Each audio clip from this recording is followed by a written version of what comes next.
అయితే ఈ మర్జర్ అనేది ఇప్పుడే కాదు, 2017 నుంచి 2020 లోపల ఇలా చాలా చేశారు. 10 బ్యాంకుల్ని కలిపి 4 బ్యాంకుల కింద చేశారు ఇలా మర్జ్ చేసి.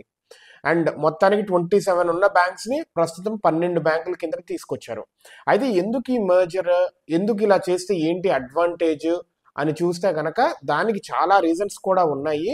ఎందుకంటే లైక్ చిన్న బ్యాంకులు చిన్నవి కాకుండా మ్యాసివ్ బ్యాంక్స్ క్రియేట్ చేయటం వల్ల అది దేశానికి అదేవిధంగా బ్యాంక్స్ కూడా చాలా యూస్ఫుల్ అని చెప్పి గవర్నమెంట్ వాళ్ళు చెప్తున్నారు.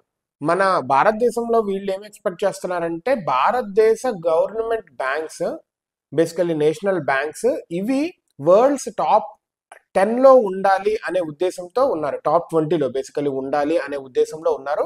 ప్రస్తుతం ఎస్బీఐ ఒక్కటే వరల్డ్స్ టాప్ 100లో ఉంది, అది కూడా 47th పొజిషన్లో ఉంది. కానీ మన వాళ్ళు ఏం ఎక్స్పెక్ట్ చేస్తున్నారంటే మన Indian nationalise banks world's top 20లో ఉండాలి, ఒకటి కాదు మోర్ దాన్ 1 ఉండాలి అనే ఉద్దేశంతో ఉన్నారు. అయితే ఇలా మర్జ్ చేయడం వల్ల ఏంటంటే మన బ్యాంక్స్ అనేవి లైక్ హ్యూజ్ ఇన్ఫ్రాస్ట్రక్చర్ ప్రాజెక్ట్స్ కి లోన్ ఇవ్వటానికి అర్హత పొందుతుంది, అంత డబ్బు కూడా ఉంటుంది. ఎందుకంటే 2040 కల్లా భారతదేశానికి $4.5 ట్రిలియన్ అనేవి అవసరం ఉంటుంది.